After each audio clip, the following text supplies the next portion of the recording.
Hi mga idol. So karon diay magkabo ko mga idol. Sa akong iligo nga tubig na mga idol. Isa kami na akong iligo.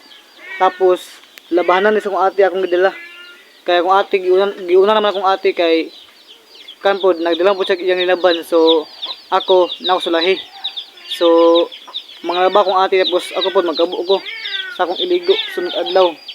Kay Bernis man karon unya ugma Sabado man so maligot na pud ugma kay matuto na pud mi ugma sa eskwelahan mga idol kay nay buhaton. So na mga idol. Tapos ni tabla mga idol. So tara mga idol uban ko ninyo mga idol. So padto na ko mga idol. Mga idol. Pabaklay na ko mga idol sa kung sa mong kabaan o sa laban sa kong ate mga idol. So sa mga pod nay sa pa dire. Pero problema walay may ulan-ulan tapos wala pa nagbaha kay may ulan-ulan. So dugay pa sad niya mong kapari gakatubigan mga idol. Kay tungod sa kalayo po ug isa pa tungod sa kain sa panahon.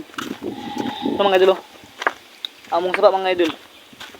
Sa gabi kalayo mga idol, kailangan nato maningkamot para makakabal og tubig para naputi iligo mga idol. Na mo na ko mineral mga idol. So basta po mga idol tungod sa suporta mga idol. Magapalit kong motor para dili na mi magbaklay ug magkabo. So pasalamat kay ko sa mga solid supporters diya. O salamat po sa mga sa pictures sa akong video.